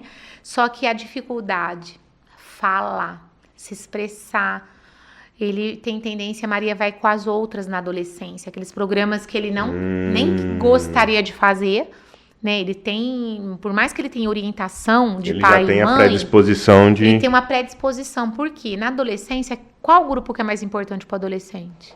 Pai e mãe ou os amigos? Os amigos. Os amigos. Então, nós temos que ser os adultos das relações, né, do desenvolvimento. Seja um professor, seja pai, mãe, vovô. Cara, que doideira. Você vê, a minha mãe e meu pai sem ter esse conhecimento, na pura intuição, no feeling. A minha mãe, ela não deixava com que eu ficasse na casa das pessoas. Mas vinha as pessoas na minha casa. Então, os meus amigos, eles cresceram dentro de casa. Já era uma percepção dela de supervisão, percebe? Então, não o inverso, porque a minha tendência a ser sanguínea é o quê? Querer explorar. E ela já sabia que você corria um risco sem a supervisão dela, porque não que ela não confiasse nas outras mães, mas é no sentido de... não sei até que ponto aquela casa é segura para o meu filho. E isso é responsabilidade do adulto. Muitos abusos em meninas acontecem por conta desse dormir na casa do outro sem saber como é a casa do outro. Porque a casa do outro você pode confiar na mãe da criança ou no pai da criança. Mas e o vizinho que frequenta aquela casa? Geralmente isso acontece finais de semana e esses lugares geralmente podem ter álcool. E esse álcool, né, que envolve outras pessoas, quem frequenta aquele ambiente? Então, criança precisa de supervisão. A criança que nós fomos habita no nosso eu adulto, não justifica o nosso desenvolvimento na atualidade. Hoje você é capaz de, como adulto, como eu, né, não ficar no lugar de vitimismo e ressignificar e seguir a vida como ela tem que ser. Não é que não marcou. Não, se você perguntar, ué, Juliana, onde tá essas dores? E eu transformei como uma boa colérica, peguei a raiva que estava em mim e ainda está, e fiz, ainda está, porque falar da educação, ter coragem de falar de uma ciência inovadora é uma combustão que eu pego a raiva e canalizo pro lugar certo, né? Sem agressividade, mas movimento de ação. Você só sabe controlar mais essa raiva e destinar ela como... eu pego ela para construir, para fazer acontecer, para aprender. Tem lugar de choro, de queda, levanta, mas tem resiliência. Entendi. E eu ia falar que eu queria que você, deixa eu lembrar, que você tinha falado um negócio para mim, não foi nem aqui. Como que é? Como os comportamentos... eu não vou lembrar agora. Mas enfim, aí depois a gente passa essa fase. Fase da adolescência. Ser adolescente não é fácil, porque ele está buscando se posicionar na identidade dele sem Isso ser... dura até quantos anos, mais ou menos? Ju? Hoje, nós falamos com 24 anos, o córtex frontal, ele é capaz de fazer independente do temperamento, que a pessoa pare uma reação, seja ela agressiva ou que vai prejudicar, que seja mais consciente. Então, 24 anos.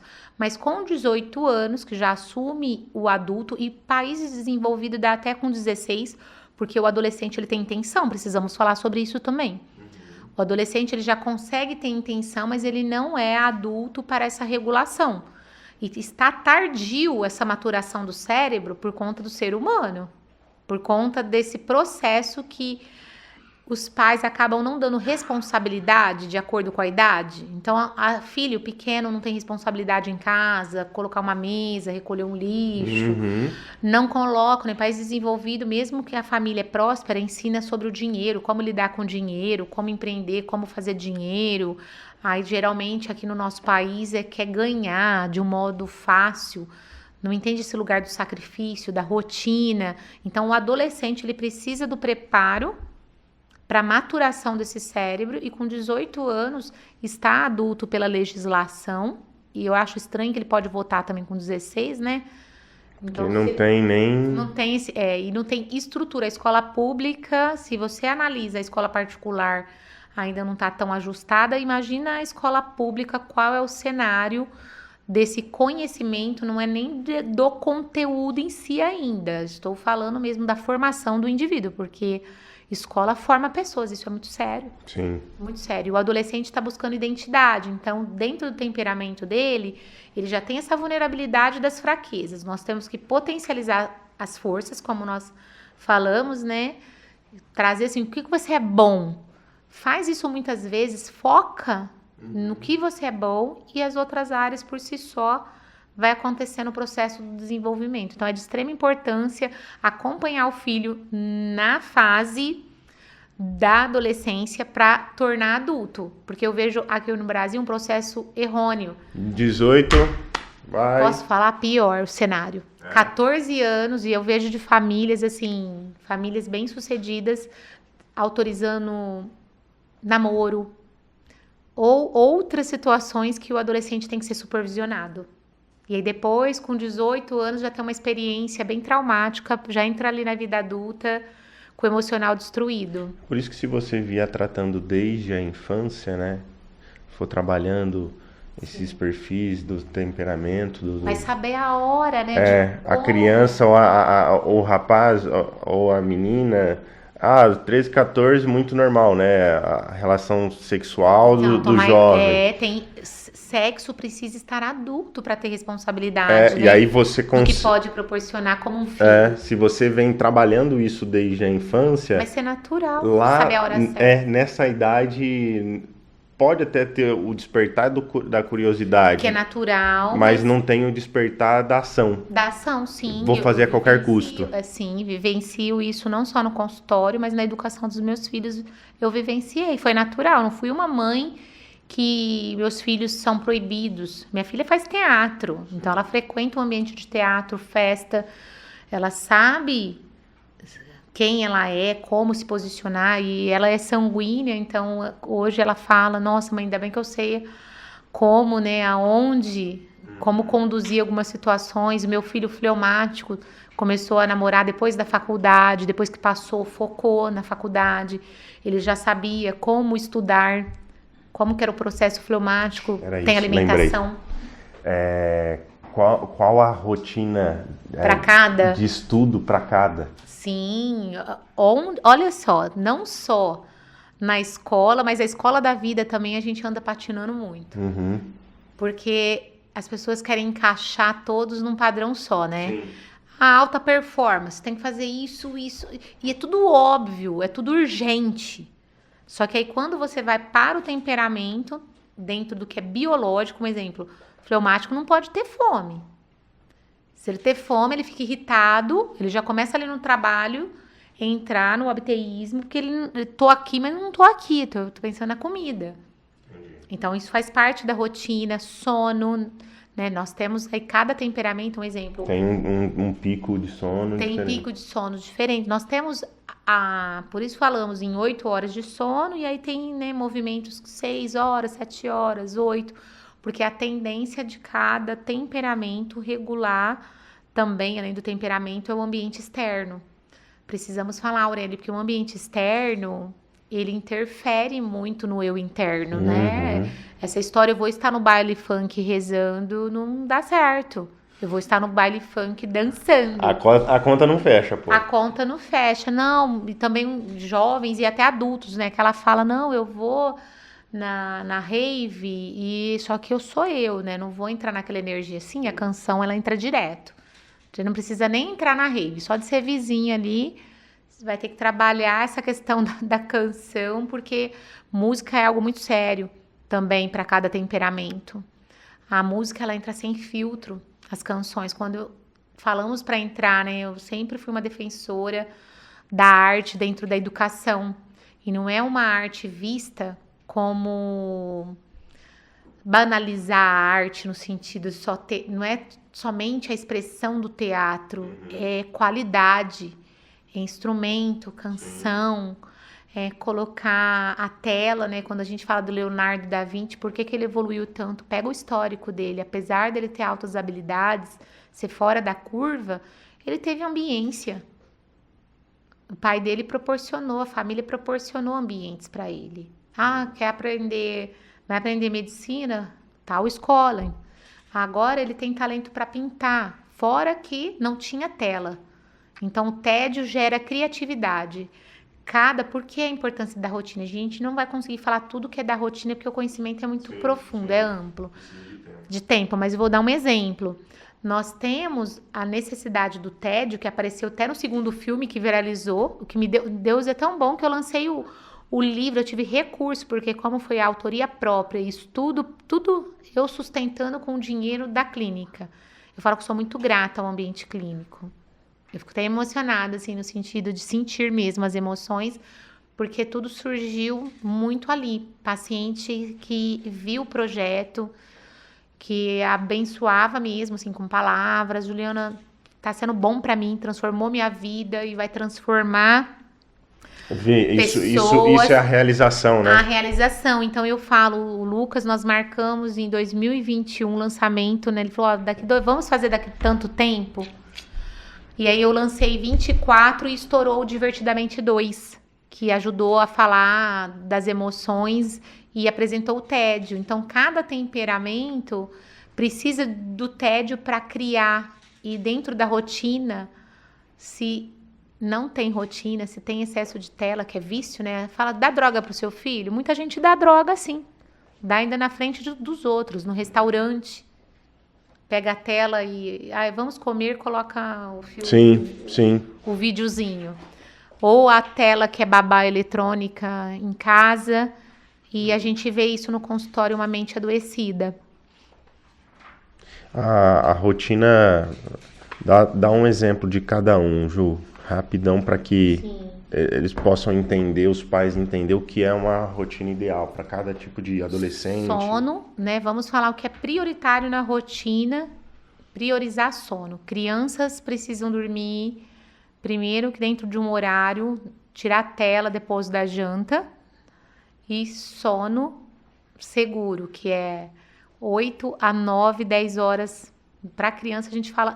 Por que falando 8? Porque hoje as crianças têm, infelizmente, chegou ao consultório criança com crise de ansiedade, criança que toma melatonina.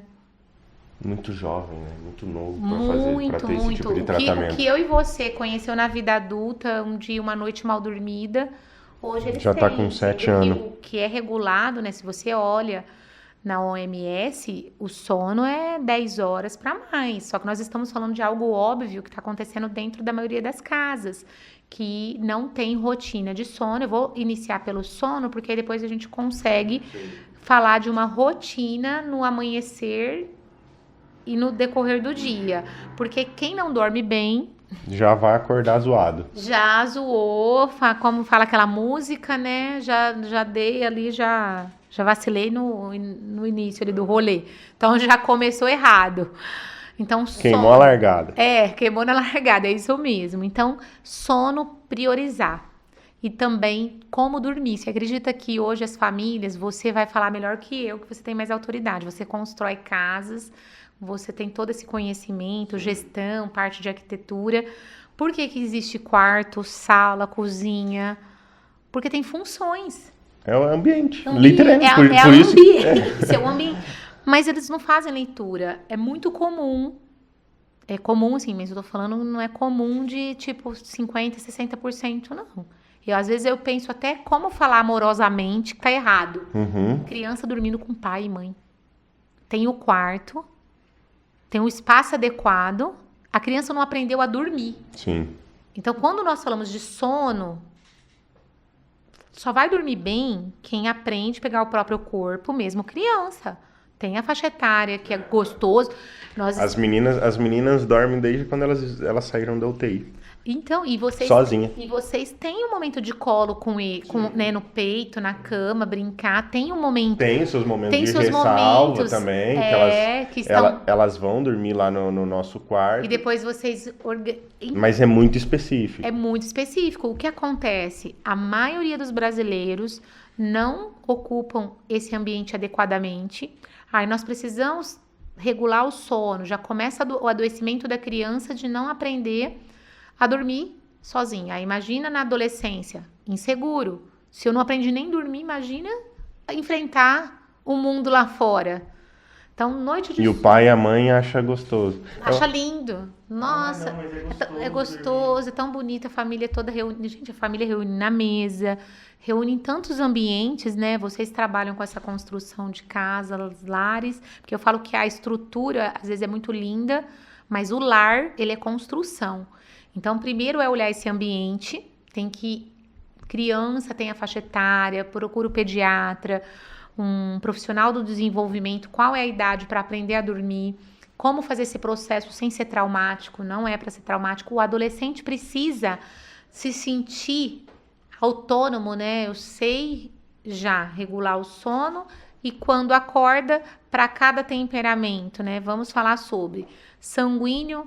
Não vai querer tomar café ali e comer assertivamente. Lembra que a gente tem que comer como um rei de manhã e depois ir fracionando a alimentação?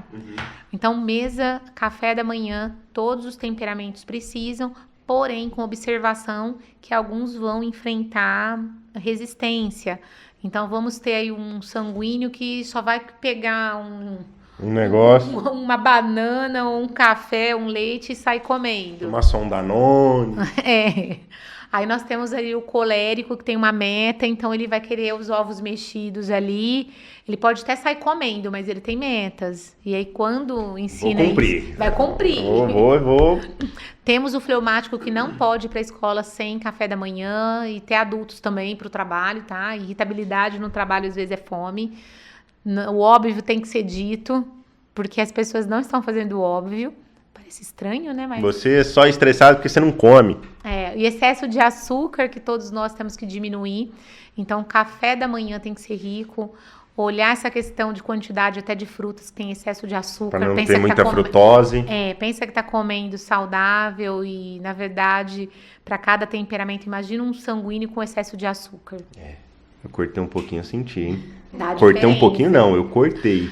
O melancólico, que tem muita relação com a comida, não consegue, ele sente tudo muito profundo, então pode ter um sobrepeso. Esse café da manhã para o melancólico realmente acompanhar esse sentir, esse lugar de comunicação.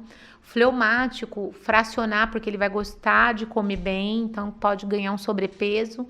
E depois, na rotina, né, foco, lembrando, já falamos da tendência, sabendo quem tem tendência a ter menos foco, trabalhar mais, você diminui porque ele já é tendencioso a isso. E elogiando aquilo que realmente é bom, né, valorizando, olha, você como sanguíneo se conecta tão bem com as pessoas, eu tenho certeza que você deseja continuar se conectando, indo naquela festa. E não ficar enaltecendo o erro, né? Então, por exemplo, se a criança é desorganizada, pô, fulano, você é muito desorganizado, hein? Você não arrumou sua cama, né? Tem uma maneira de falar. Fala o contrário, né? Pô, você como uma criança tão organizada... Sim, você é tão capaz, Você deixou sua cama desarrumada. E sempre enaltecer um exemplo. Você se comunica tão bem, você tem uma comunicação, você tem uma forma de se relacionar tão conectada e ordeira com o outro. Mas só ia ter gente empoderada. Se você utilizar toda essa energia, eu sei que você é capaz de se encontrar no seu próprio quarto. Porque se não conquista, né, essa questão do ambiente, da ordem, não é algo chato, é de extrema importância, porque toda confusão mental é muito expressada no quarto. Então, se ele já perceber que ele tem uma dificuldade de começar... É claro que ele vai ter alguns lugares, por exemplo, não é normal tudo tão organizado também, não. O ser humano não é perfeito, né? Apesar de você descobrir seu temperamento... Você entrou no quarto, até o chinelo tá organizado, não tem uma meia fora do lugar. Não, aí começa, né? Aí o teste Big Five vai ganhar dos temperamentos, que é a quinta personalidade, neurose. Todo temperamento, tanto que quando falam, né, o Big Five é um teste que está no ambiente clínico, eu posicionando o meu, tem pessoas que falam, não, usamos o Big Five que foi validado pela universidade, tá assim, assim, assim. Tá, mas ele traz a quinta personalidade, que é neurose, ele traz um contexto da doença, porque realmente o ser humano adoeceu. Só que nós não nascemos para adoecermos, nós nascemos para termos vida longa, produzirmos e ficarmos na vibração da paz e do amor e da gratidão. Mas o que tira tudo isso de nós é a falta de autoconhecimento. Então a gente fica no medo, culpa. E olha o quanto nós falamos de culpa e medo sem falar a palavra. Sim. A escola que colocou, o próprio pai que começou o bullying. Eu costumo dizer aqui no escritório que as pessoas tendem a pegar a dor dos outros, viver o problema do outro, e aí tudo isso gera a culpa, o medo, etc., pelo que o outro vivenciou e está fazendo. Sim. E aí você pega para você e você... se joga numa situação que você fica irritado, que você trata o outro mal, que você faz isso e aquilo. Então, aí a gente volta de novo. É uma roda gigante, né? Sim. Aí a gente volta a falar do ambiente, aí você tem que tomar cuidado. Mas se você tem o conhecimento, você tende a filtrar tudo isso. E eu falo muito aqui no escritório que é o quê? O problema do outro é do outro. Qual que é a solução que você consegue dar? Se é dentro do nosso trabalho, tá? O problema... Se o outro deseja, né? Então tá, a gente tem um problema de obra, ok, não se mata por isso. É um problema de obra. Agora, o que a gente pode trazer de solução para aquele problema? Dor, sim. E aí você vai e resolve. Então, os nossos engenheiros, eles tiram um pouco daquela pressão exagerada dos ombros. Não é a pressão de responsabilidade, mas é o excesso de pressão, né? Nossa, isso... Quando você falou, eu já compreendi que é o que acontece até quando conhece o temperamento. Conhecer o temperamento, ele tira o peso da alta performance, seja do empresário, seja de uma mãe, um pai, uma pessoa adulta, porque muitas pessoas competentes, mas com o emocional destruído. Sim. Por falta desse conhecimento.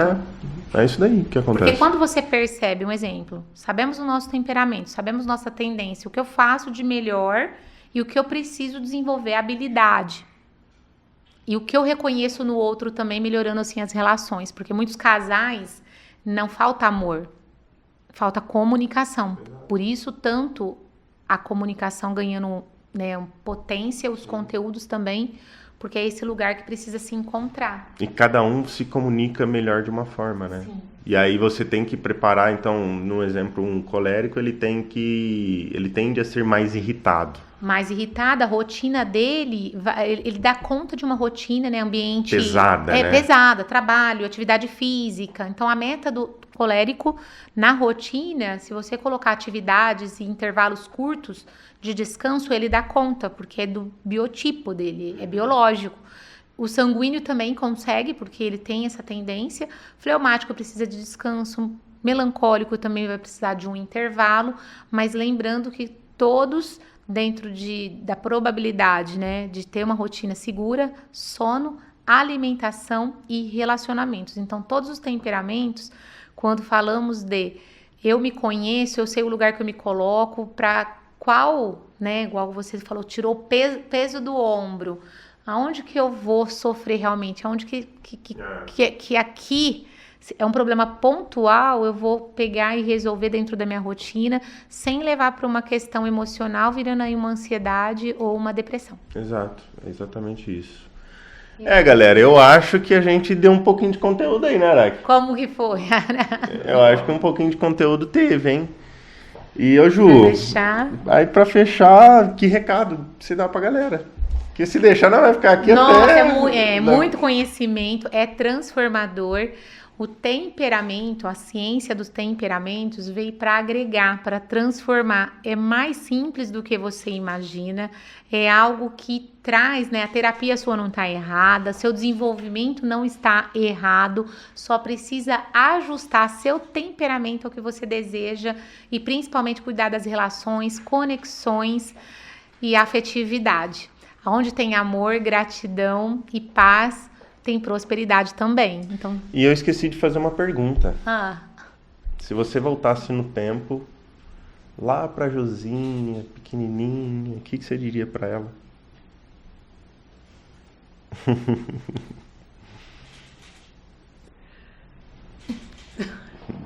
Vai no seu tempo.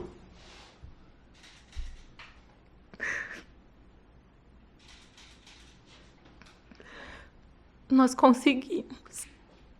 Bom. Meu sofrimento não foi em vão. Parabéns. Que Deus continue abençoando você com todo esse conhecimento e que você consegue levar essa mensagem para todo mundo. Que a Juzinha, pequenininha, e a Ju mais cheia do conhecimento de hoje, possa levar isso para as pessoas. Eu desejo realmente, do fundo do meu coração, que obrigada, Aurélio. O mundo possa ouvir todo isso, o nosso Brasil, né, igual você falou, possa ouvir esse conhecimento. Sim. E a China ajudar nós, né, que eles já estão mais habilidosos.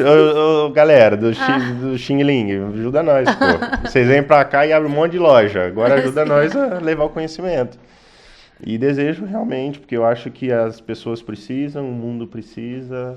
Os tempos, cada vez é bíblico isso, então cada vez mais vão se afunilar, né? Um tempo novo, né? Eu espero que esse conhecimento transforme. Precisa trazer esse conhecimento, os relacionamentos precisam melhorar, os pais, os filhos. Sim. E que você possa ser a pessoa responsável, ou uma das pessoas responsáveis por isso. Sim, sou grata. A Juzinha e a Juliana Barbosa. Isso aí. Ju, sua rede social pra galera. Juliana Barbosa, cientista social Juliana Barbosa, desenvolvimento, conexões e identidade. Pronto. Pessoal, então esse foi o nosso podcast, a gente fecha aí com chave de ouro. Se inscreve, compartilha, manda pro pai e pra mãe esse episódio, por favor, que eu acho que isso vai ser enriquecedor para os relacionamentos. Nossa rede social agora é Comitê OF Oficial, no Instagram, no YouTube, o Comitê, junto do Bratiocast. E esse foi mais um episódio. Até mais. Bye.